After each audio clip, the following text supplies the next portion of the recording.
with everyone on the Masterclass. This week we're doing things a little different. Audibles had to be called. You might have gotten the text from National Conveyor from Trent, releasing Kathy Christian and then next week Kate Vassy just as divisional leaders, divisional managers, and then finishing up the new year big. I don't think anybody anticipated the volume of what would be happening right now. So with that, calling the audible to have then Trent take over the Masterclass for today. As far as hosting, I'm gonna say a few more words and then let Trent really take charge. Trent's got a knowledge, just a fountain of knowledge, and it'd be exciting to really unpack some of that more from SLC and get to know him a little bit better. Trent, anything there as far as intros that you want to feed in on that audible calling? No, I love it. I think we made the right decision, and a year from now, we just might cut these off a little earlier, like the 15th, right around the middle of the month, might be about as far as we want to push that. Recruiting is heavy right now. I know many of you are launching double digits weekly right now. Katie Capone spoke with. She launched like over 50 people in the last 2 weeks, which is remarkable. Yeah. And also, we didn't anticipate so many of these Silver Cup races coming down to the wire. Divisional, right? Jay Brad's still running at that. We've got regional, office, summer cups, so Silver Cups, I should say. So due to that, we want to alleviate the pressure, to implied pressure even, to be here on a Tuesday for a couple hours. So this will be our last one until January 19th. We're coming right back with legend Larry Manley on the 19th, and that'll be an awesome start, way to kick off your 21 season. So Yeah, coming out strong. Coming out yeah, strong out of the gates. Yeah, it is pretty cool to see, and I have not been around as long as Trent or I see Jay Brad on the call. 2 decades plus, and I don't think anybody would have predicted this time right now of third week of December and selling $5 million plus and increasing every week. So it is exciting to see. With that being said, I get the pleasure of really introducing Trent, and a lot of you know Trent. A lot of you've either heard Trent talk or been on the master class. I just wanted to highlight. I don't know if we did this earlier in the master class on Zoom. We probably did it in SLC. Trent's been around in the business for 27 years. That in itself is pretty amazing. He was a divisional manager up in Montreal and traveling throughout Canada to really get what he wanted. He had to move across Canada, and that's not a day trip. That's a big deal. And taking over, going into Montreal, I mean, Trent's recruiting capability is unparalleled. It's 636 people he launched in the year of 2001. And I think Rob Chung is coming close to that this year, if not already he's surpassed gonna it. knock So that he's out. Yeah. he's leaving a good trail behind. Trent was asked and invited to come down in 2004 to join corporate. I moved everyone from Canada down into New Jersey. And then in 2012 kind of created this role, and that's what inspired a lot of other people to join coaching, to be able to participate, and not just the grind of how do we get more recruits, which the divisional managers, RMs, have the ability of really doing that. Trent brought from Marty Dmitrovic the ability to coach people, the ability to talk outside the business, to talk about self, to grow. And Trent pioneered that, like literally made his own position amongst corporate, and spends a lot of his time today coaching and mentoring divisional managers, district managers. Myself, I've got a chance to coach with Trent for numerous years. I mean, going on over a decade now, Trent, of knowing you. And it's really exciting because Trent's talents are not just limited with divisional manager and district manager. I mean, he could spend an entire couple of lifetimes by doing that, but he's asked by Cutco Corporate numerous times, and just other leadership groups, to go out there and to execute and to have amazing team building exercises for them. And all of SLC, Trent does. And it's like, oh, he creates an agenda and puts people down on when they're going to speak and what they're going to say. And it's a month's time that he does this, but it's about 2 years worth of energy every September, October, to create the amazing agenda of SLC. And he preps all the speakers personally. So what he does is really amazing for the business on so many levels. And then from that come leadership days, appreciative inquiry classes, master classes, and then some. Personally, though, Trent's a friend outside the business, whether we're playing poker, talking about Star Wars, or spoilers on The Mandalorian.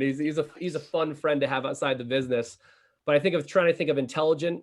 He increases my vocabulary just by talking to him. So I don't know if you ever had a conversation with Trent, but he throws out words. It's like I have to look that word up after to find out what it actually means. But he's just such an intelligent person. helpful, open to help others, but progressive. And working with Trent closely for the last 3 years, he's got a progressive mind. He's not the person to kind of wait for things to happen. It's a pioneer. It's progressive and get out there. But what I love also is that he brings people with him. He's not the person running the race and doing it by himself. He's bringing people with him. So I wanted to give a little bit of an insight and a little bit of a thank you to you, Trent.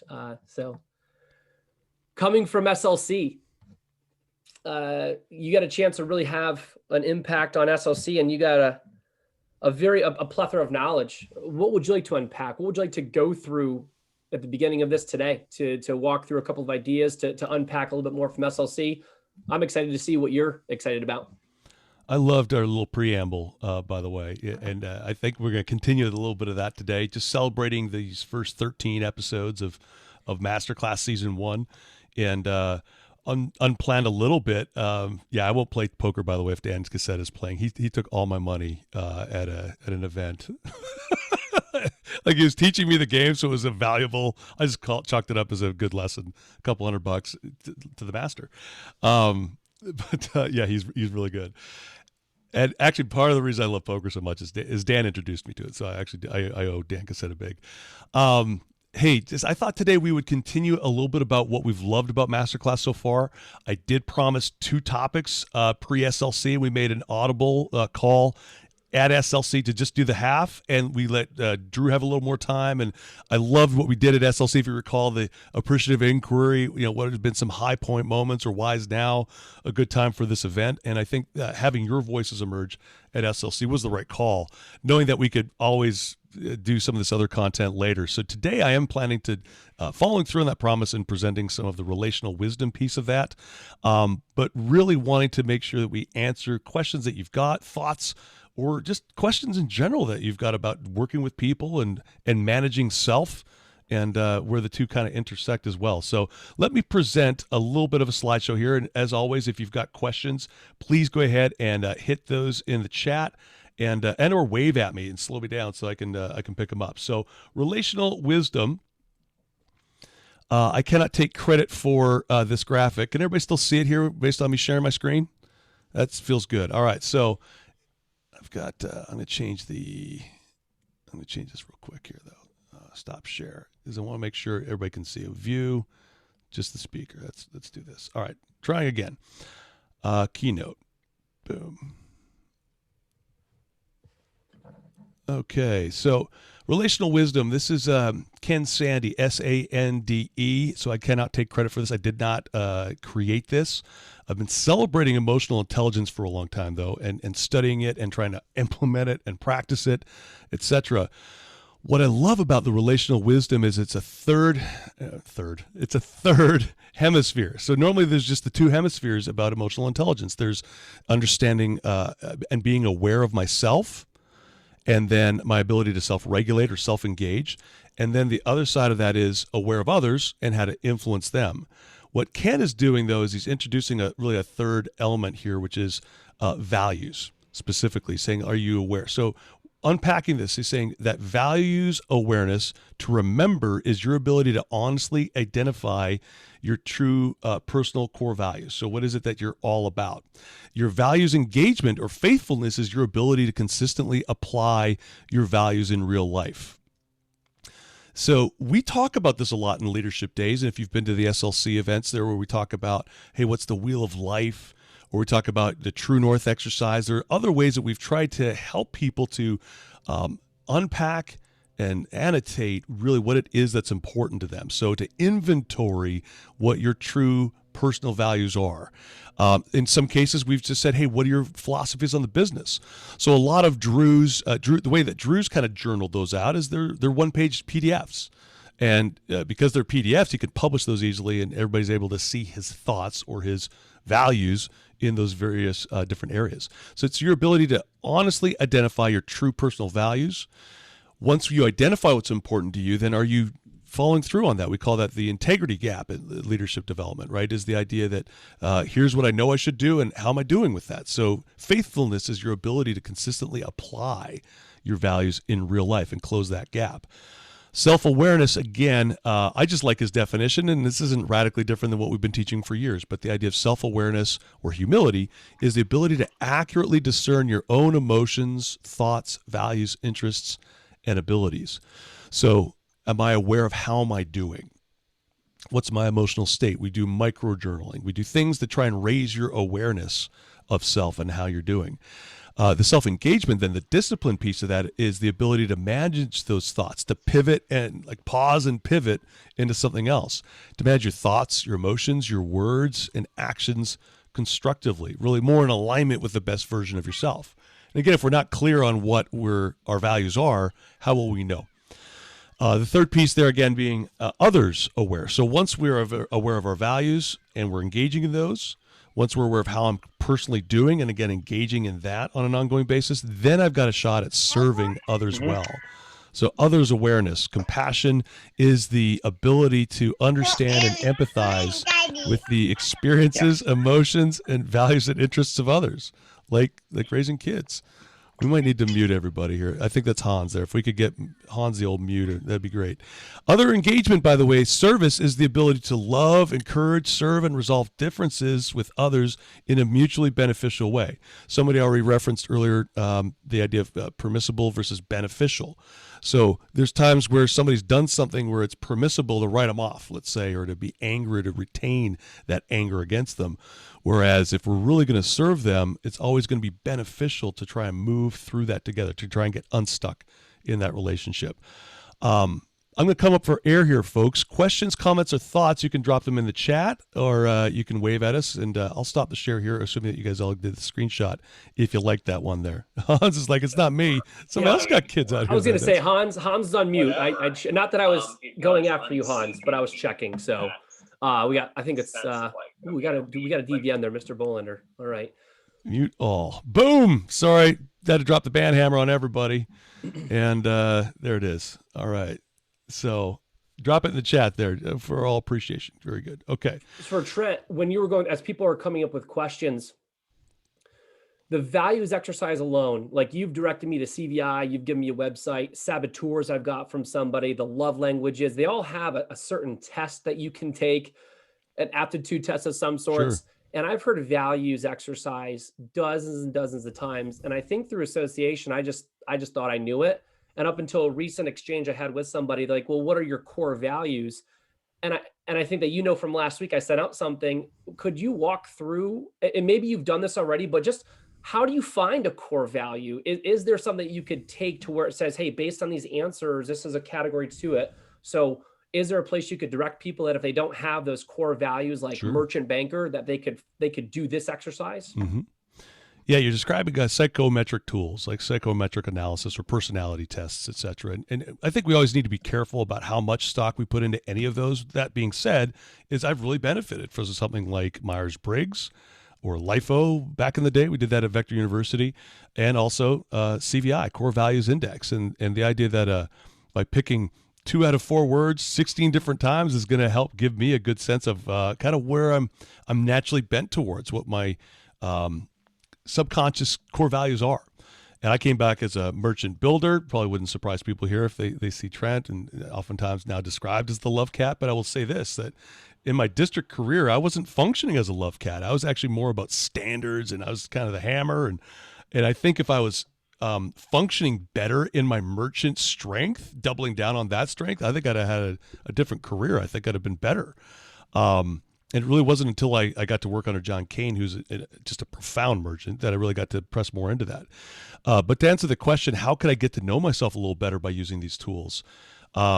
I would definitely recommend that somebody take the CVI. If you just Google Core Values Index, it'll take you to a link, or one of us could probably put one in the chat, or maybe even in the Facebook group. But I think by now, most of us at Vector, this is pretty standard. Most of us have actually taken the CVI and probably know where we're at. And to use that as a tool to get to know yourself, your tendencies, is really valuable. Katie was studying Latin, he probably started 10 years ago, and I was mispronouncing, I was saying nasce te ipsum, or nasce te ipsum, I think is what I was saying. She's like, you mean nosce te ipsum, which means know thyself.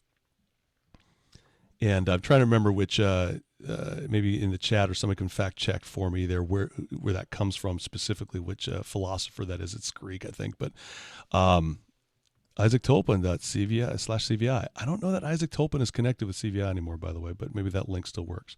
In any case, let me say this. The idea of knowing yourself and what you're all about should be a lifelong journey. And the more that you can get to know who you are, where you're great at, where you're strong, and also where you drift. And one of the things I loved about the CVI is it was going to give me at least a general sense. And then I could apply that with journaling and having more discussions and coaching about how I could go deeper in terms of how to unlock more potential and how to be aware of areas where I would drift so I could self-correct and maybe have a shot at raising more awareness and making better choices, better decisions. I believe it was in my handouts folder. I'll put it in there again in the chat box a little bit later in the BMDM group.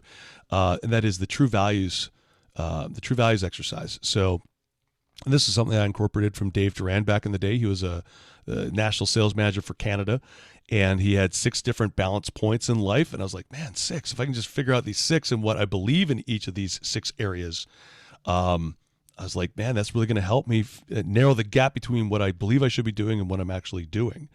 And it took it from being like 30 things for me to focus on to like 6. I could focus on 6 things. And even today, it was Philly B sent me a link to Tony Robbins, who uses the Wheel of Life quite a bit, and he uses 7 different areas. Maybe Philly B, you could drop the link there in the chat. I think it's the Gap Map, I think is what it's called, but it's like it allows you to self-assess, and like in real time, you could update that thing and send it to your manager and show him or her how you're doing on the Wheel of Life in those 7 different areas. He uses things like time and finances, etc. But the True North exercise just helped me unpack that a little bit more for myself. Is what do I believe in each of these key areas, and what behaviors would I need to engage in so that I could move forward and just be better. So I would say that there's really no shortcuts to this, John. So there's what I'm reading, and then there's how I feel or what I believe about what I'm reading. So what I'm trying to do is almost rinse any new content that I'm bringing in through that core values filter, and see if there's any core values that I used to hold on to that don't serve me anymore. Am I doubling down in other core values and making sure that I'm functioning well in those? So just a few thoughts there. Great. No, I appreciate that. And the chat is, half a dozen things thus far, anywhere from Brandon, Jacob, Dan, Jay, Brad have sent certain things. So it'd just be cool to take a few different, and I like how you said not to put so much value in it where it's like, oh, it said this, but now I didn't think I was that. It's also depending on the mood at the time that you take it too. So it's cool to have different variations and to find out a little bit more about you. Nice. Dan Cassetta looks like he's got a free CVI for everybody in the company to be able to take it. And that would give you at least your first 2 numbers. I will say that I encourage people to invest the $50 and pay the $50 to get the full output. The numbers matter, first of all. And second of all, when I say the numbers matter, what kind of merchant builder you are, and based on how big those numbers are, et cetera. And what that third number is influences what kind of merchant builder you're going to be, et cetera. So hopefully I'm not just talking Chinese to everybody, but the idea is that you can eventually sort out. Let's go a little bit deeper with self. There's also a core values index book that's available. And I don't think it's designed to be read cover to cover. It's more of a resource.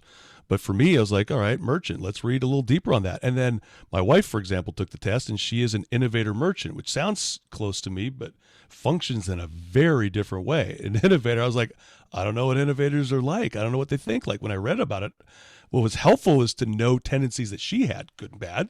And it helped me kind of personalize the core values index in terms of knowing, innovators are creative. They like to think, but a lot of it's in their head. They're not necessarily showing their work because they can, and their brain just works in a really cool way. So I wanted to do a little more research in the innovator because I knew an innovator. I don't know if that makes sense, right? So if I've got a high banker in my world, banker is a 6 for me. It's such a low number. I'm almost never going to get to that. But I wanted to read up a little bit more about that because I had bankers in my world. In fact, worked with Jake Kuhn for a number of years, and he's a merchant banker. So it would be important for me to be able to know how to serve others better if I knew typically how they want to function, or how maybe what their strength would be to help them getting into their strengths area. Jay Brad, thanks for joining us for just a little bit. I know you got to jump, but it's good to see you for a bit. Thanks, man. That's good. All right. I thought that last part, Trent, just wanted to add on. When you learn how to actually speak to somebody through their language, as an earlier DM, I kind of made the mistake that everyone thinks like me, and I wasn't trying to Yeah. be egotistical. I just was like excited to want to share things with people. Yeah. And it's amazing of how many people unintentionally I might have flamed along the way, but not even trying to do that. But just you speak a language, and then the love language book was revolutionary. Even if you're not in a relationship, but just knowing that there's other forms of how people can communicate. And I thought that would be an earlier tip that I'd love to give myself, a decade ago, where it's like, not everyone speaks your language. Not everyone likes sports. Not everyone's from upstate New York. And I thought that'd be great to just reiterate what you said. No, it's a great point. I mean, we tend to express love in the way that we want to receive love. And I'm ripping that straight from the 5 love languages. And it goes beyond love. Like most of us we express things the way that we want to receive it. But better love would be actually expressing it the way that they want to receive it. So for example, if my wife is quality time and I don't give a rip about quality time, it's not my tendency to want to give quality time, right? I'm acts of service or words of affirmation. I'm just naming some of the 5 love languages. So I will typically say things like, "You look pretty today." And that's neat for her, but she really could go with or without that. Whereas I would kind of crave people saying something like, "Hey, you got a new haircut that looks great, man. That's awesome. We're rocking the Jays today." The idea that I like words of affirmation, but don't often hear it because that's not natural for her. On the other side, it's not natural for me to just crave quality time, just sitting and just kind of talking. That's not really how I'm wired particularly. So where our relationship took a whole leap, right when we moved here to New Jersey, is that we read that book and being able to function in that way. I'm a pretty pragmatic, smart guy when it comes to like, hey, if you give her 30 minutes of quality time, that's like 3 hours of chores, or the honey-do list, right? Because she doesn't really care about acts of service. That's not how she's measuring love. She's measuring love in time. So if I can give her quality time, we go to the winery and we hang out, we just talk, that for her, it fills the love tank really quickly. And, I find that she typically will reciprocate. Then if I initiate and give her kind of what she needs to fill her tank, then she usually is looking for ways to fill my tank as well. And so I'm just giving you an example in a relationship here, but this also applies to the people that you're leading and serving, people that you're supporting in your TLA and your managers. You might be words of affirmation. So you might write cards to somebody. That might be really meaningful. But if they're gifts, then giving them a little something wouldn't have to have any words attached to it at all. And it would still be really meaningful to them. Getting them a coffee, in other words, might be the most inspiring thing you could do today. Writing them a note is something that you would like. You'd like to get a note of appreciation, words of affirmation from them, but they like gifts. So we're trying to find out what other people like so that we can meet them where they're at and just kind of double down on whatever activity we've got, make it more meaningful. Yeah. I want to share with David back on just like the values aspect. David shared just journaling about what you read and what resonates with you can show you your values in an intrinsic way. And David, I thought that was a great point. How many times I've journaled or wrote things down, but then to go back and actually reread your notes. I don't know if you've ever done that before. Even just taking notes on a Masterclass, I suggest, invite you to do it. Try it out. It's amazing what you'll have in your notebook from 3 SLCs ago. And you learn it in today's class. And you're like, oh, I just learned this, but you go back to your notebook and you're like, I actually learned that 4 years ago. It's like watching a movie twice, once when you're 10 and once when you're 20. You see totally different things in the movie. So I thought that was a really great point, David, is to not just journal it, but to go back and actually reread what you see, and you'll see some common trends. Trent, how to apply this? How to apply it on a day-to-day basis? Could you unpack that into like how to take a district manager from this call to apply this? I mean, is it a plug and play to their business? How could they improve it? Well, something like the 5 love languages, and I would suggest that really any book. I'm going to try and do 2 things when I'm reading the book. How can I wrap my brain around exactly what the author's going for? So am I actually not just understanding it, but how can I apply it? How can I assimilate the content? So when I'm reading through the 5 love languages, I'm not just trying to get what the 5 languages are and understanding them better. I actually want to figure out how I can utilize those, how I can implement those with the people that I'm serving. So how can I actually make this useful? So it's not just the idea that in one ear out the other, hey, I read the book and it's a neat trophy on my shelf, but I'm actually using the material. I'm actually using the big ideas. I'm taking those ideas and I'm changing. So if somebody wants to shift and grow and use those books, not as like, hey, I read a book and I'm awesome, but actually to get all the marrow out of that bone, right? All the ideas and assimilate as much as I possibly can. That's where I'm encouraging people to take the notes, to review what they've written. Jim Marone said all these years ago, I mean, probably about 27 years ago, he recorded this How to Use a Journal audio that I listened to probably about 15 years ago again. And when I reviewed it, I was like, man, he said one thing that stuck with me all this time later. He said 50% of the value of journaling is rereading what you've written. I was blown away by this because I'm like, dude, I almost never review my journals.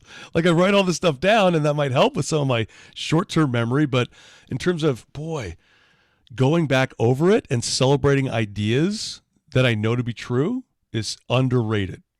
I will say this. Sometimes I've made mistakes. And when I reread those, I'm like, wow, I could probably avoid this mistake next time just because I've reread this one. That one didn't work out like I thought it would. There was a blind spot and I missed it. But now I've got this documented and that's really helpful.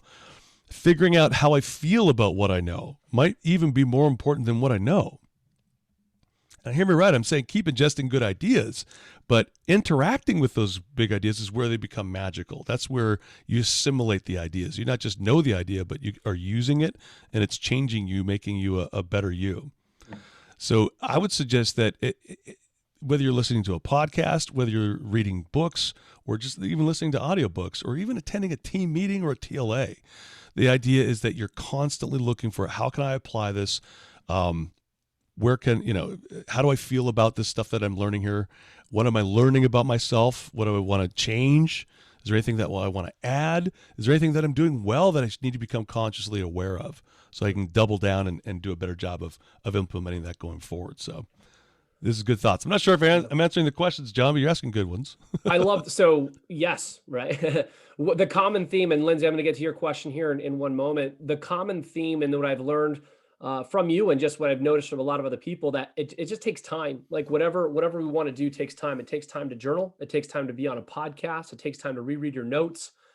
And if we're playing the long game, whether it's a long game of your vector career or the long game of life, sometimes it's humbling to just say, hey, this is going to take you some time, but not let yourself off the hook. It's accelerating, but also knowing that it's going to take time, and kind of balancing those two as the common theme, that it's not going to happen overnight, but you can still intentionally move forward at a pretty good rate. Sure. I think here's what I would challenge people that were considering implementing it or considering rereading their journals. It doesn't take a half hour. I'm talking 5 minutes. Exactly. So you listen to a podcast and you go, takeaways. What am I going to implement? And you spend 5 minutes after investing 60 to listen to that podcast. You spend 5 minutes to talk about how can I implement this? How can I put it into action? What serves me? Right. So just asking the question doesn't take a long time. Well, I believe you're referring to, John, when you say time, is like, hey, it's consistency. That's it. Right. I would rather read 5 minutes a day every day for the next year than, all day, one day. Yeah. We're going to get more because we're different. We're constantly different. I watched Django Unchained yesterday with Katie, right? Because I'm trying to get her through all the Tarantino movies because she needs to be continually cultured and improved. So we watched Django Unchained, and I caught stuff that I didn't see the first 4 times I've seen it. I do really like that movie. I like Tarantino. But I caught stuff when I watch Goodfellas again. I'm going to catch stuff that I missed the first few times, right? When I watch, I'm going to watch Mandalorian season 2 in its entirety when it's done on Friday, all the way through again, right? Because I'm going to catch stuff that I missed. In fact, to that point, I watched this last episode on Friday before Katie was there, and then with my oldest and married daughter, we got through it again, little daddy-daughter date, and I caught stuff that I missed the first time. So what I'm going to suggest is even this. Your favorite best books deserve to be read maybe annually. There's too many great books for you to be rereading to worry about the good books. Sometimes you read a book, you're like, man, it's just good. Put that book down. Walk away from a good book. The great books deserve to be studied, assimilated, and crushed. I know it's a little controversial. I'm just saying you don't have to read the whole book. Sometimes I would read a book that was only good and I'd get stuck. So now I'm not reading. That sucks. How do I measure a great book? I can't put it down. That's a great book. A book like that I should reread more than once. 7 Habits of Highly Effective People deserves to be reread every year. Somebody goes, how many times should I read it? I say until you got it all down, until you're a master, keep reading that one. There might not be a better book that comes out in 2020. Maybe there is. Maybe Vaynerchuk's going to have something new. I don't know. Seth Godin. Maybe they'll have something new. But I know that book is awesome, and it holds up over time. So let's go back to that one. All right. There's a question I saw here in the chat. Yeah, I'm going to go with Lindsay's. I love that. Reread a great book. It deserves to be read. I can't tell you how many times I've watched certain movies. Endless. Tombstone. I'm on the and sixth I'm going time to do of it again. Office. The Office through 6 times, but to pick up another book and reread it. What a great point. From Lindsay, when it comes down to your core values, are there ways you adjust your coaching or check yourself when working with reps or staff whose strongest core value happens to be your weakest core value? Awesome question, like Lindsay. question Trent, what are your thoughts on that? Yeah. Or what do you do, or what could someone do? So in this example is kind of what this is describing what I was sharing earlier. Jake Kuhn was a merchant banker, and I know merchant pretty well, but I didn't know banker tendencies well. Like, what would that look like? So I wanted to read up on that. So I grabbed the core values index and just read up on what that is. Another example might be if you're more of an introvert and you've got someone on your team that's a wild extrovert, gregarious and outgoing. You're like, man, I should probably study what this person needs to be able to keep functioning better. I'm describing, though, curiosity. Are you catching that?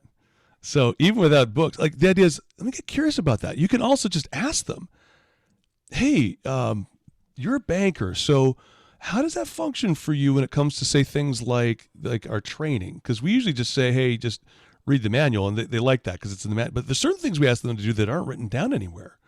They'd be like, hey, is this written down? Or, hey, do you have an approach for that? And I'm like, I used to say stuff like, yeah, we don't. It's easy. Just do it. And that's not appropriate for a banker. A banker's like, if it's not written down, you don't have a process. This is wasteful. You're going to make mistakes. And actually, you're not going to serve people well because it's not written down. It's not documented. And you know what? They're right.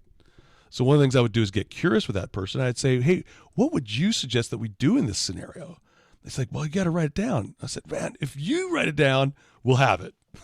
I'd say, if you write it down, we'll have it. And also when I'd run meetings, I would look to these people in particular because I know I'm ready, fire, aim. That's the merchant banker way, right? Ready, fire, aim means I'm getting a lot of shots off, but I'm not very accurate, right? The banker, on the other hand, is ready, aim, aim, aim, aim. Now, they might get one shot off, but it might be a bullseye. In this analogy, here's what I would share is I could use a little more aim in my life. The banker could use a little more pulling the trigger in their life. Right? So between the two of us, we're gonna help each other. So I would utilize that. I would say, hey, going into this meeting, what promises or contests did I set up last meeting that I forgot about? It'd be like, well, you have this one for this and this one for that, and here's your agenda. This is beautiful. If I talk to my banker person that will take minutes for the meeting, there will be the best minutes you get that meeting. So I'm actually going to celebrate their strengths, whereas I would say that I was functioning more in being frustrated by the other side of that because it's slowing me down, right? It's causing drag. And a banker's like asking questions, and I'm going, well, why don't you just trust me? I got this. Well, they know there's times where a merchant forgets. That's my tendency is I forget. I have good intentions, and I want to make sure people are feeling good, but a high-functioning merchant in this case will just get curious and see if we can find ways to have their strengths make up for some of my weaknesses in that case. I don't like taking minutes. I don't celebrate that. I can take great minutes. Let me also share this for a second. Just because it's my lowest, weakest area doesn't give me an excuse to be weak sauce in that. I make great spreadsheets. Not because I necessarily celebrate spreadsheets, but I've learned enough to function as a better merchant if I keep good stats. If I keep good stats, I can improve and serve people better. Somebody on our call, I'm going to forget her name right now, but we send out the first conveyor message. I said, hey, folks, any thoughts that we could improve? She was like, you keep sending updates with all these links. She was like, why don't you have a Google doc that has all the links and all the everything you need, everybody that spoke, etc., all in one spot. I was like, one link instead of 13. That seems genius. I wish I could give credit to the person. I'll give it in the BMDM group later. But we get better when we get curious. We get better when we harness other people's strengths as well. So I'm hoping I'm answering that question there, Lindsay. Feel free to follow up if there's if I can give you a more satisfying answer. I love the curiosity, asking questions. When in doubt, ask. I know if you guys are on the virtual world, we used to have the Better We Know You sheets prior to training, and how many years I just took those sheets and put them to the side. And then how many years I actually read those sheets prior to PDI, prior to Monday PC. And I read it trying to connect to them via training. But if you actually see the theme that they're talking about, and then you talk to them on PDI, when it's so obvious that it's, it's hard to find sometimes. And even just flat out asking the question, how can I, if like, what's your best way of holding you accountable? And just asking them certain questions where they've probably never been asked before, and they may not know how to answer it. But it's amazing when it's like, hey, if we work together, there's going to be times where I fall down. There's going to be times where you fall down. What would be the best way of holding you accountable? Are you, tell me, like, are you a straight shooter? Are you like, how would you like me to do that? And it's just cool to even ask them how they want to be approached. Cause I in my experience, not a lot of people were asked that and they didn't really know how to answer it, but to even put that question in their wheelhouse was really cool. So great question, Lindsay. Thank you. Christina James nailed it. It was Christina Wild that suggested we get the Google Sheet. So thanks, Christina. I know she's watching a lot of these after the fact. Jesse Fiddler also said, going back to the CVI test, this website, and she links it here in the chat, tells you how to work with yourself and others due to the test and their values. So great opportunity there. Go a little deeper. I'm wondering if that's a little bit of a shortcut. I went the longer route when it comes to the handbook, but if there's other ways to life hack your way through it, that makes sense to me too.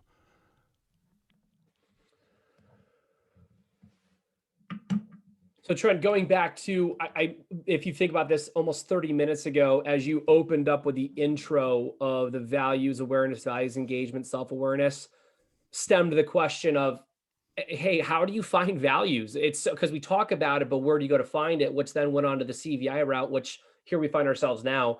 Doubling back to that, was there anything that you wanted to go back to unpack more of or go to the next level? Yeah, I mean, I think I wish we were teaching this in high school. I wish that we were helping people pin down their core values, their personal beliefs. What serves me? What are my strengths? I would say the first time I had a chance to really do this was with something like the True North exercise. And then I got to double down on that with coaching with Marty Dimitrovich in 2003 when I came up with a personal purpose statement. And there's an exercise that, again, we'll link you to, that basically asked a bunch of questions and like, hey, think about 5 best times of your life. Think about things that you love doing at work, things that bring a lot of meaning for you and satisfaction, if you will. And I was able to answer all these questions and kind of distill them down to like a few things, several core values. So for me, one of them is encouragement. That's definitely, and that's been affirmed over the years as well. I have a gift of encouragement is what I've been encouraged. I like that. So I use that word a lot. And one of the things I'm trying to do is constantly get people unstuck. I'm trying to get people unstuck and speak words of life. I'm trying to affirm what's true. Because another one of my core values, I would say, is authenticity. I'm trying to be sincere and trying to be genuine. And I would think that there was a career where I perhaps came off a little differently than that. I think there was a time where I came across as slick and polished, but not necessarily sincere.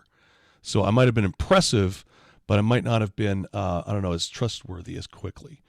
And that was an adjustment I think I've tried to make here as well. By identifying that a core value of mine is sincerity and authenticity, I think that makes me a little closer to my brand.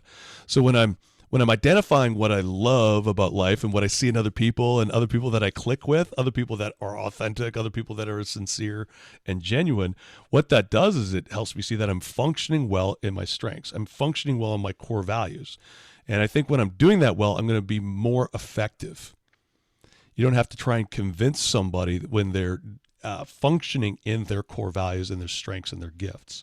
When somebody's like, here's an analogy. When the paring knife is being used to screw in a nail or screw, right? And you break the tip off, you're like, oh, it's not made for that. And sometimes we get stuck doing things in roles that we're not just great at.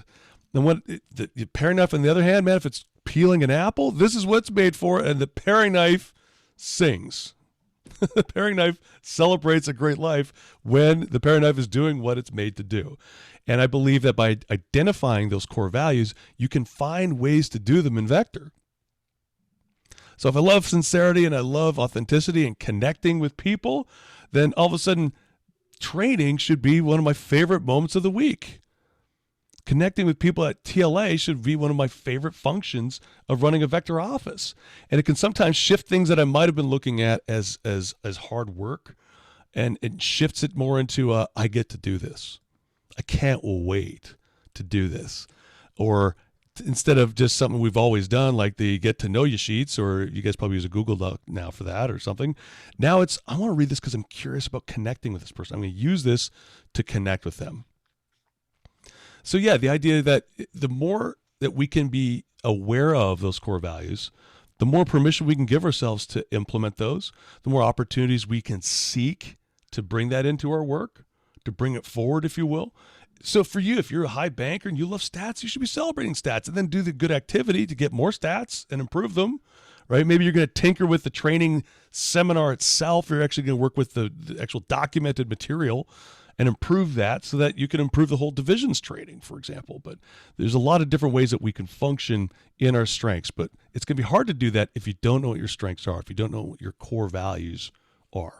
So if somebody really wanted to go deep on this, I would suggest that they take a look at that exercise to come up with a personal purpose statement. There's a whole audio that's available on that one. It's me. I recorded it a few years ago. So it's an accompanying audio soundtrack. I don't know, podcast, probably the best term for it. So I'll send you a link to that one. But as well, just for you to follow up with that, with the core values index would be another immediate. That's an easy one. The third thing I would suggest is that True North exercise. That is one that, it has the wheel of life, and then it's unpacking each of those areas, but you're unpacking what you believe in each of those areas. And when people look at that, they go, this could take forever. And it should. It deserves to take a long time. But start knocking it out. What I recommend people do is give it the 60-minute treatment. So just knock out as much as you can, as fast as you can. Each of the 6 sections, 10 minutes each. Blast through it, just get some stuff out. And then, yes, I would spend an hour on each of those again. Sometimes I will send people that I coach on personal retreats where they'll take a weekend to document all those things that they believe about those areas, what they celebrate about those areas, and then behaviors, things that they should be doing daily, weekly, monthly, one time in certain cases, or quarterly, or by campaign. So when you become aware of these things, you've got a shot at actually engaging in them and closing the gap on them. But also you're going to discover a lot about yourself and what you value, what you love. You're going to discover some things that you've picked up along the way that don't serve you. That's definitely true. For example, I identified when I went through that activity, I identified that my dad growing up would go to the ATM machine. He wasn't good at balancing his money. If the ATM gave him money, he won. That's the way he would act. It's like, woo, it's only money. They print it in Ottawa every day, he'd say. And I'm like, Dad, as I grew up, I'm like, that is a terrible way to function with money. That is terrible. That doesn't serve me anymore. I can't just spend all the money. If I get $100, I can't spend the $100. You got to save some of it. I got to put some of it away for a rainy day. When I say yes to this, I'm saying no to something else. So I had to come up with some new core values when it came to finances. I don't have to be great at balancing the books, but I've got to give my books to somebody who is. That's really important then. I've got to be able to make sure that if I'm not going to do that, I source it to somebody else that can get it done for me. So just trying to give you some examples of where you could start if you wanted to start identifying what the core values are and what's going to be great. Oh, the random text of awesome. Yeah, I was going to say Shane gave a shout out to the Ottawa manager, Ottawa PSM or district. Oh, brand new district. Brand new district. Been a district for a bit, but just moved to Ottawa, right? Great. And the random. So I don't know, Shane, if that was just going to be a shout out to the random text of awesome and just do it to make yourself feel better. No, but this would be one of those areas. So, for example, I really wanted to leverage more into relationships, but I knew, like you, I don't have a lot of time. So I would shift from, hey, I thought about you the other day, or I'm thinking about somebody, to actually texting them. So I wanted some action to connect with me naturally thinking about people. Or if I was on Time Hop and I saw this day in history, I see that we were at a concert together, or we were skating, or I'll actually take that screenshot and I'll send it to that person. And it's, in that case, probably not so random, but they're not expecting it. It's not like I'm reaching out to people on a regular basis like this, but enough that it's a simple text. It's also can be the random call of awesome. So I would call Shane up and I'd be like, Shane, this is Trent. Whether he answers or not, by the way, Shane, this is Trent. I'm simply calling to tell you I love you. That is all. He's like, that's amazing. I'm like, I know. It's amazing. I love you, buddy. Thanks for hitting the green button. I got to go. It's short, which, means he might actually hit the green button next time because it's not a big ask. If it's Trent, he's like, oh, those people, you're like, oh, I won't be able to get them off. Can I call you later? Or ghost. You're like, oh, I get it. So I try to make it short, but it's also very simple. If it's a message, it's the same thing. Hey, Shane, this is a random call of awesome. I'm just calling to tell you I love you. Now, you would adapt this for you, but I knew one of my core values was love and encouragement. So this is one of the things that came out of that was the random text of awesome or the random call of awesome. It was a way with a little bit of time to leverage into those relationships so that they would stay green in case I ever did need to make a withdrawal down the road, in case I ever did need one of these people. And it's not like I'm only thinking of them when it serves me or helps me. I'm trying to make little deposits, if you will. And then I tried to shift it to not just doing it for people that I haven't seen for a while. Then I started to try to do it for like my kids. I just do a random text of awesome. I sent my wife one this morning. It's funny you mentioned this, Shane. I sent my wife a random text of awesome this morning. I didn't call it that because I don't think she liked that. She didn't like it when I bring my vector voodoo mind stuff into the marriage. It's not helpful. Jedi master. Yeah, she's not. It feels manipulative. So I just said, I was reading my Bible and I saw this verse that I thought like, oh man, this inner beauty that you have. I said, you have this.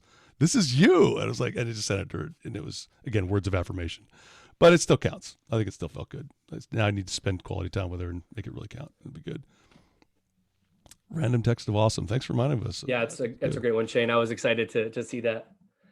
Trent, I mean, in any different direction, I guess, I'm not texting the questions, but I have questions for you that it's not just a one-on-one. It's everybody got a chance to view it.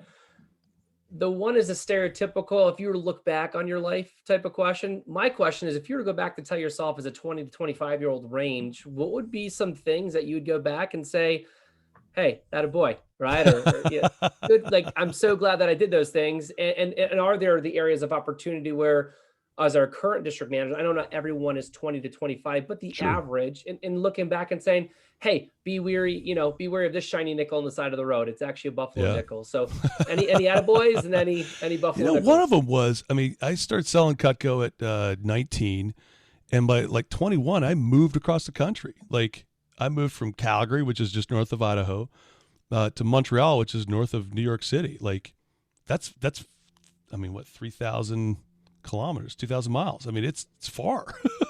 And I've never moved back. That wasn't the intention. It wasn't the plan. But I'm glad I didn't just shrink back and do what was simple or what was easy. I probably could have moved to Vancouver at some point, where I also grew up for a little while, and that was even a thought. But Montreal was the biggest opportunity, and it was actually the clearest path to DVM. And I know I'm not typical in that, but like when I was a pilot manager for my favorite mentor ever, Joe Cardillo, dude, I didn't want to be a district. I wanted to be a division manager. So keep in mind, it was hard to leave Joe because, again, this is my hero. And imagine leaving the Canrock division. We went from like 0 to number 1 office, number 3 and number 4 office in the country in his division. We had the number 1 branch. We won Silver Cups in like division and office. We were killing it. And if I moved, I wasn't going to have that same access. I wasn't going to have that same access to him. But there was a clear path to division manager. Where I lived at the time, like 3 guys in their 20s were going to have to die before I got promoted to division manager. I'm like, I don't want to wait. Like Michael Bromwitz, for example, if he lived in a different territory that's not Eastern region, he's a division manager right now. Does that make sense? So I was like, I want to be that guy. I want to be that guy, Trey Ketchum, and move to that territory and get the straight shot to build this division and build it quickly. And I don't regret that. I'm so glad I took that shot to a certain extent. Like, my daughter now is 19, and if she told me in 2 years, like, I'm going to move across the country, I'm going to go to Seattle and live my dream, I'd be like, okay, let's talk this one through. But that's not advice I was given, and that's not how my parents treated me either. They're like, this is the dream, let's go. Like my dad lent me my last $1,500 to open up my office. I needed 10 grand, and I managed to save 8,500. He's like, here's $1,500, call it a loan. And I don't regret it at all, even though I've still lived really far from family. I would say even in 2003, when we were thinking about moving down here to the States, Katie was a toddler. Jake, our now 17-year-old, this is 17 years ago, wasn't born yet. And this is scary. I mean, Christy and I are only married a few years here, and this is like New Jersey. It's not like kids growing up in Canada have a pin and a map of New Jersey saying someday I'm going to get to live in Jersey. It's not a thing, right? But Jersey's awesome. In fact, living here in the United States, we've had opportunities open up to us that just aren't available like they are anywhere else but here specifically. So like between schooling and even the coaching that I do is more prevalent here in the States than it is in Canada. Hear me right. I think I'm a better citizen of America. I'm not an American citizen yet. Katie is. But I think I'm a better citizen because of my Canadian heritage, and I celebrate the heck out of that. If you guys know me, I got a lot of Canadian gear and rock that. But at the same time, I'm not looking to move back home anytime. We've loved this journey and this adventure. So I would tell that kid, I'm like, go for it. Keep going for it. I would also say this. I would have assumed that stuff I wrote down in my journal at 19 years old would still be relevant at 46, but it totally is. I wrote workshops at 19 on leadership development, watching Joe Cardillo and studying core values of his that still serve me today. I wrote a workshop when I was his pilot manager. I would say this too. Joe never treated me like an assistant. He treated me like an equal, like district manager. You're a leader with the rest of us. And because of that, I acted like it. So I wrote like workshops. Like one was called Being a Class Act. One that I could bust out today at a TLA, and it would be the best workshop that year in your office. But I wrote it as a 19-year-old kid. And I don't want to sound like I'm discounting it. I'm saying that kid was paying attention, was studying the business, and was really good. At 25, I left Vector for a little while, and I was headhunting, doing executive search. I was meeting with CEOs that did not have the basic knowledge that I learned at 19. I read The 1 Minute Manager, and I learned how to manage people, to onboard them, how to give them proper expectations, how to catch them doing something right, and how to correct them when they strayed. And I was talking to CEOs that didn't have that very basic knowledge. I'm not saying this to impress you about me, but to impress upon you what we learn at Vector so early is so impactful. It totally matters. I remember seeing Albert DiLeonardo when I was like 22 at SLC, my first time seeing Albert, and he was talking about his kids. He was talking about his kid, I think, blowing him up in the parking lot after he left like a ShopRite and I think he took a candy bar and accidentally forgot to pay for it. And it was one of those things where the kid was like, "Daddy, we forgot to pay." And he was already at the car. He's like, "We got to go back in there and pay for it." And it was one of those integrity moments. So I was not only celebrating the fact I was in a company that was celebrating integrity, I was also celebrating a company where the guy said, I made a mistake and I owned it in front of my kid as a teaching opportunity. I'm like, dude, that's amazing. Also, what a great company where I can learn to be a great dad like that. That's the type of dad I would like to be like. These are things that I took for granted, I think, in my young 20s. But now that I'm in my 40s, I'm like, man, what we do is so good. What we do is so good to train young leaders, whether they stay here or they go on. And I think I took that a little bit for granted in my 20s. I think I was more excited about hitting the big levels, and I was missing a lot of the day-to-day. So if you say like, hey, what would you say to 21-year-old Trent? I'd say journal more. Journal more. Some of you heard the story. Like, after listening to that audio, I went back and started reading all of my journals. And listen, when I got to the journal that I knew was the one that I was writing in as I moved from Calgary to Montreal, as I opened my branch and eventually district, I got to that journal. I was like, I can't wait to read what was going through my head as I experienced my dream. What's in there? And there's a gap. There's a gap between March and June. I didn't write a single thing between March and June. Now, part of me's like, dude, you were busy. You're a district manager. I mean, yeah, you're busy. You had no assistant. You're working 83-hour weeks. I understand you didn't write stuff down. But what I wouldn't give right now to have that documented, what I wouldn't give to have that just something there, emotional snapshots on paper that I could go back and watch the tapes, if you will. What a rich time that's gone forever. And I can't, part of me's like, okay, there's things that I'm not writing down at 46 that I'm going to miss maybe when I'm 76, who knows? But my encouragement to you is write more stuff down, journal more if you're wondering about it. I will say this, I wrote notes to my yet unborn kids before I even met my wife. And I was like, hey, future kid, you're probably going to read my journal. It's great. There's some weird stuff in here. Disregard. I want you to know that you are loved and I don't even know you yet, but you are loved and I can't wait to meet you. And there's like little time capsules that are buried underground in my journals for my kids that now are on this call, for example. So I don't say that, again, to impress you about me, but to impress upon you the importance of documenting what's happening right now so that future you gets that investment. I don't know. Those are some of the things just right off the top of my head. You know, I think I would say slow down and enjoy the journey a little more. Slow down and enjoy it.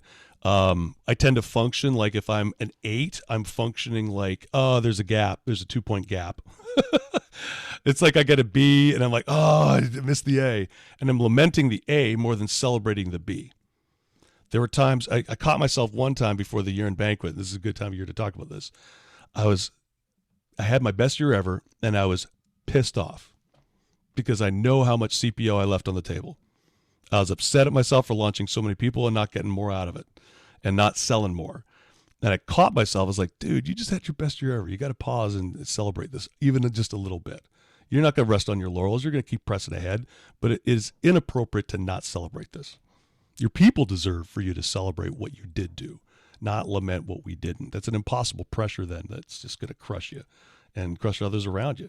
So I'd say enjoy the journey. When I finally did win the Standard of Excellence, right, I won the sword that one year. I was so fired up to win that, and they're going to show a display. They're going to show a slideshow about Trent Booth, and it's going to be the Trent Booth night. It's going to be amazing. And I'm like, it's over. It's just a moment. And while, yeah, it's nice for people to say nice things about you, you know what impacted me the most about that ceremony was looking through the book of pictures and all the people that were impacted that summer. All the people that I changed the trajectory of their lives because the summer I was selling Cutco with them. The people meant way more than the trophy. And folks, at this point, at 46, the trophy's burned. I still have the sword. It's still pretty sweet, but not because it's a sword or $2,500 piece of Franklin Mint trophiness. I keep that because it represents the people. It represents the lives that were changed because I moved to Montreal. If I had not gone to Montreal, those lives wouldn't be changed. People that if I was in Montreal today, we'd get together. And it would actually be awesome. Some of you have even asked me for coaching years down the road.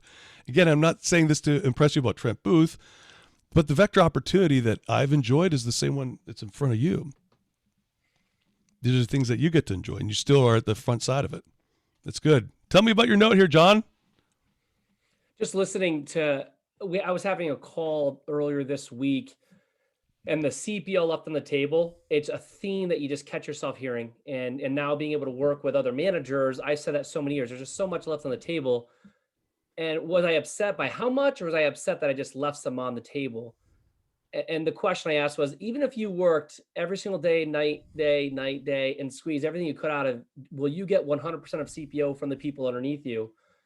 And the person's immediate response was, no. So even if you overexert yourself, you're still not going to get all the CPO. But how can you find that win? Like it's never as bad as you think it is, but it's never as good as you want it to be. And being at the best year ever sword, couldn't wait to get it, but you still have this feeling. Like, how do you celebrate that as a floor, but not the ceiling? Give yourself some grace. And I don't know, it just reminded me of that, where, don't take it so hard on yourself. If it's not an ethical thing that you really messed up, it's not that bad. But it's never as good as you want it to be. Yeah. You always want it to be a little bit better, I think it requires a lot of discipline. What you're describing takes a tremendous amount of discipline to treat yourself with some compassion. And I say that because I'll say things to myself that I will never say to somebody I coach. I'll say stuff like, you're better than that. I'm like, dude, that's really mean. That's actually really mean-spirited. Am I? Probably Am I better than that? I'm actually not. So I might suggest this.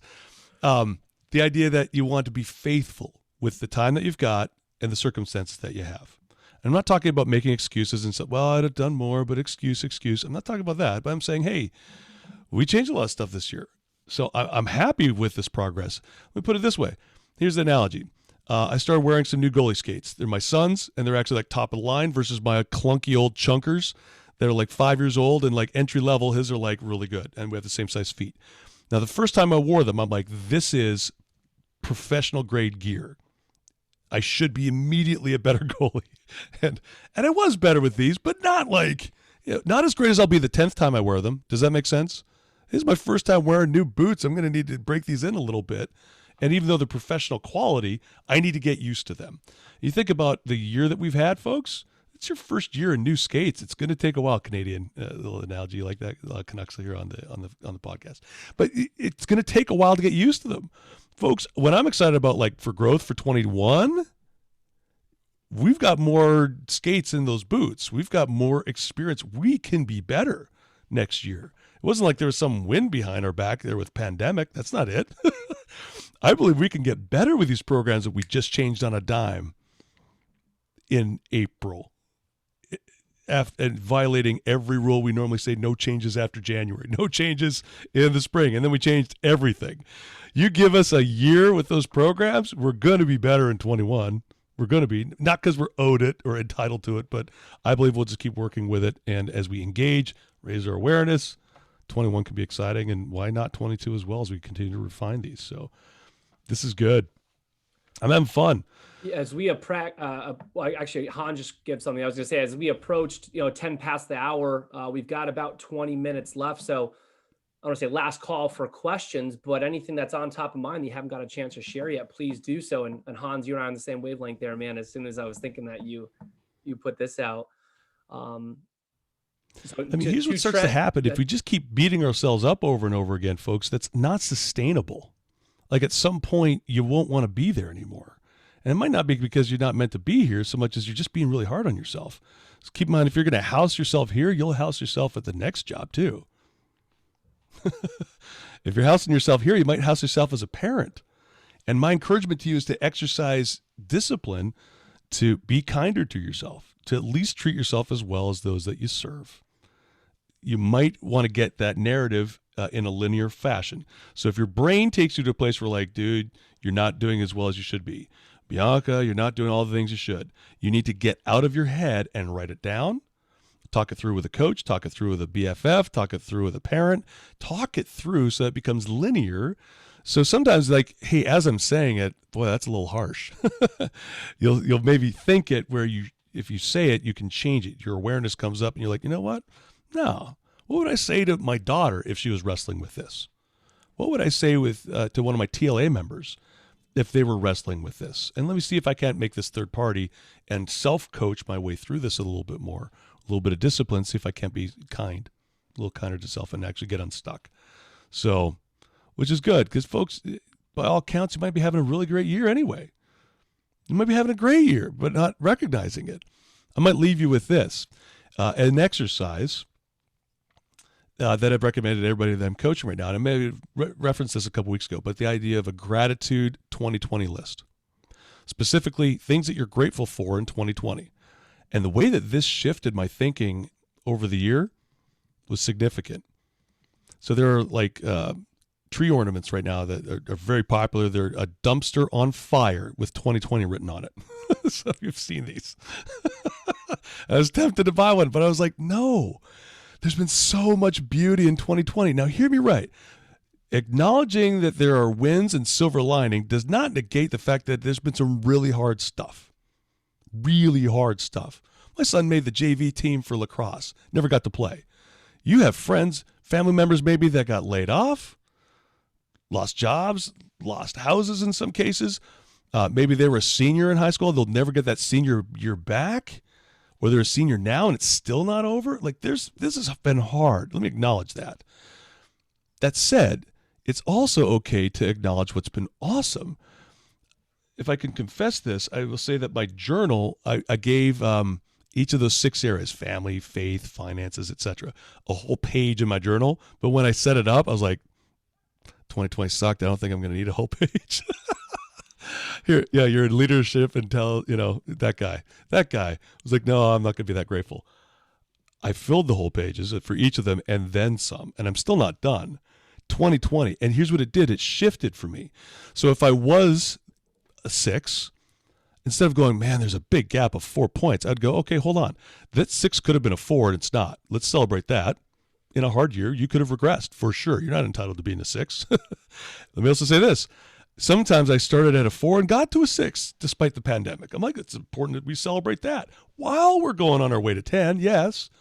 But in other areas, I was like, man, there's so much blessing. So, for example, I really wish my daughter, Katie, was enjoying her sophomore year on campus. That is awesome. But if she is doing that right now instead of being home, because we can't cross the border technically, like, well, I don't get to watch these movies with her. She doesn't get to become a citizen. A couple of weeks ago, they called out of the blue and said, hey, can you come by? She could, instead of being 6 hours away at school. So there's a richness that we can go deeper in our relationship this year that if she's at school, we can't do. So hear me right. I'd rather her be at school right now. But if she's not at school, I'm really going to take advantage of the blessing in the battle. I'm going to take advantage of what's been great. I really wish that I was getting to travel. I hate the fact I didn't get to go to Team Canada's summer kickoff. I was set to go. I bought a plane ticket that would have deferred forever. And seeing Team Canada every year is one of my favorite. It's not the summer until I've been to Canada for the kickoff. Right? It's like an annual trip. I get to see my brothers when I do it.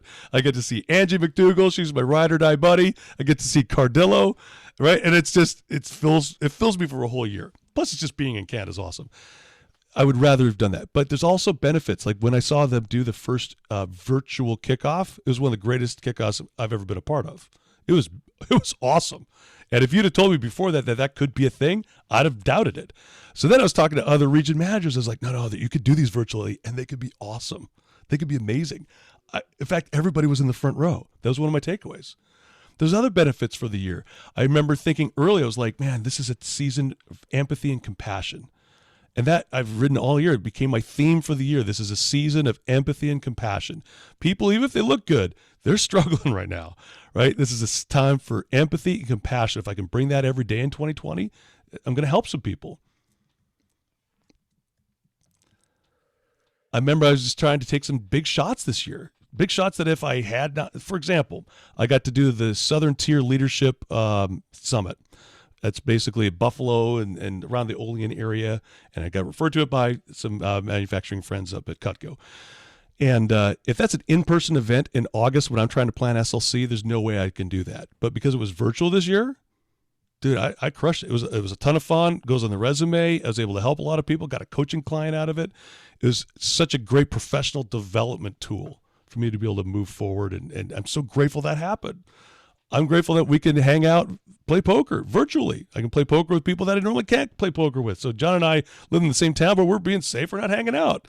So we're playing virtual poker on a Sunday night with people in Michigan, people in Philly, right? People kind of all over the country. And that's been a great way to be able to connect. So folks, here's what I'm thinking. As we're winding down here for 2020, and this is going to be our final podcast for the year, I'm hoping that you're celebrating with me what's been excellent about 2020. Sure, it's been hard, but I'm willing to bet if you spend even 30 minutes documenting high point moments from 2020, silver lining moments, blessings in the battle, you're going to change the narrative of what this year has been, and it's going to set you up for 21. It's going to set you up. And let me tell you this, you're not your circumstances. So when you celebrate what's been great about 2020, despite all the crazy circumstances having been thrown at you, you become hard to kill. You start to pressurize yourself from the inside out, and you set yourself up for an even better 21, where we might have some favorable circumstances that are not so crazy like we've had this year. If you can thrive in 20, imagine what you can do when you've got favorable conditions in 21. From Shane, he just asked about programs or templates of recommending, or recommended for reflecting in the past. And then Johnny wrote Andrew Evans' blueprint, Shane. So I assume you guys know where that is, where you could find the blueprint. It never hurts as doing our review, Trent, with John Kane. It never hurts to take it and divide. It's just good to divide and conquer. So when you think of 2020, there's a common theme, but if you were to break down, okay, what are events that I did? What about personal relationships? What about professional relationships? And then for me, then maybe there wasn't like the huge high point moments, but I have a heck of a lot of little wins, and like trying to find those little recognition, the little wins along the way that hey, 2020 may not have been 8 major things, but it was 200 small wins. I love it. So just that was just something I'm doing with John Ken on my review of just breaking up the year into different categories Mm-hmm. to try to divide and conquer review. This is a smart group that if you pause and go, okay, what areas would I want to note? You don't need a blueprint. And I'm saying this because there are ones that exist. There's pros and cons to that. It might be, quote unquote, easier to come up with ideas in that case, but it might not be better. I'm suggesting that paint by numbers isn't as great as the blank canvas. So if you sit down with a journal and go, what am I grateful for in 2020? You're going to come up with stuff that you would not come up with if you're being guided in a journal with specific questions. So get curious with yourself. And I know as I'm suggesting that to some of you, that's scary because you have to sit with yourself and really get introspective and think through stuff. My encouragement to you is the best work will come out of that. I'm happy to give you 6 areas that I used, right? So if you wanted to follow these, but I believe that these are generic enough, you'll do your own work, okay? So I started with faith, whatever that looks like for you, family, which includes all my relationships, finances, which include income as well as how I manage the income and outflow, etc. Health, my work or my mission, and my social contributions, or what I call ministry. So serving others and serving my community, not just with my talent, but with my time and with my treasure, my money. So I went and I've just went through and I was surprised at how many good things were there. Let me give you another example, by the way. It was like I was all bummed out because our fridge broke down. And I was bummed because in the same month, our dryer broke down. I was like, man, that dryer was 15 years old, folks. That dryer owe me anything? It's not Cutco, okay? It's not like you buy it once and then, no. But I was bummed because it was a $700 replacement. When I went through this list, finances, I was like, I upgraded 2 appliances this year. And it became a win. I was like, I have a brand new fridge. It's awesome. And I have a brand new dryer that's way better than the old one. So instead of being bummed about spending those dollars on that stuff, I was like, I upgraded with 2 new assets. And it shifted for me. And that's just because I'm special. I'm just saying that when you bring gratitude, we all know that gratitude is an antidote to so many things. Greed. Gratitude is an antidote to stinking thinking. Gratitude is an antidote to even, by the way, even if you suffer from clinical depression, I'm not suggesting that this is a solution, but it might change how you feel. And you can go, wow, I can acknowledge that these things are good even if I don't feel good. Knowing that these things are good matter, though. Knowing that these things are good, that affects me. Not just that. It helps you affect others. When you go through this gratitude journal, when I said it pressurizes you from the inside out, it's going to change your demeanor. It's going to change how you're talking about 2020. So instead of being like, okay, mentally suck it up and be positive, you're just positive. You move up by degrees when you're like documenting all this good stuff, and then you're interacting with reps. And you might even help them find other things that they're grateful for in 2020 and shifting their perspective. You might be the only person on the planet that can help them do that, by the way. Because even their parents were pretty bummed out about a lot of this stuff. So if you can influence yourself so that you can influence those others, man, I can't think of a better way to invest some time this fall, winter. I'll come up for air. Questions, thoughts, comments as we close out? Any last requests? I love the reflect, Trent. Just on that reflection time. Sometimes it's tough for 30 minutes to sit down. Maybe the first 27 minutes it's so loud, and then the last 3 minutes I find that you finally get into reflection time. But the first 27 you're battling just to get there. So what have you done, or what could you do to, maybe it's not one time of 30 minutes, and as a district manager, it'd be tough right now to sit down for 4 hours a day to reflect, but what would be a healthy perspective of between now and the end of the year? Would it be a duration of time? Would it be a frequency of time? What if you spent 5 minutes a day for the next week, just having a attitude of gratitude for 5 minutes? Just blast some stuff out, stream of consciousness style, whatever comes, whatever emerges, and put it in one spot so you can kind of piggyback on one another, or just say, hey, I'm going to start with 5. If it feels good, I'll keep going. I would like to think that, by the way, I took an hour on that as my first pass. It wasn't enough. I was blown away. Because once you start, then you start remembering other things. And once your brain kind of shifts into that place where you're like, hey, this isn't just negative. There's really good stuff here. So there's some hard stuff I wrote down in there, but there's also lessons in that. So even if it's just like, hey, man, there's character that I gleaned from this, or there's things that I now believe, new core values that serve me better because of these other things over here, mistakes that I made, difficult conversations that I either had with people or people had with me. To be able to move forward, there's still wins in that. So I'd suggest that you start small, if that's where you need to, but give yourself permission to really explore and get curious with yourself. So this might seem like it's kind of off topic with the folks. If we started this call talking about knowing yourself and your core values, we've continued to talk about it for 90, right? So you can go deeper with this. It'll help you close the gap with how you're living within your own values. It'll help you serve yourself better and pivot in the moment, but it'll also help you serve the people on your teams more. So folks, thank you for showing up today. This is a real blessing to be. Thank you for being so faithful this fall with the Masterclass series. We're looking forward to seeing you again on January 19th. Larry, the legend Manley, will get us kicked off in 21. So we're going to hit stop recording now. God bless everybody. Have a great holiday season.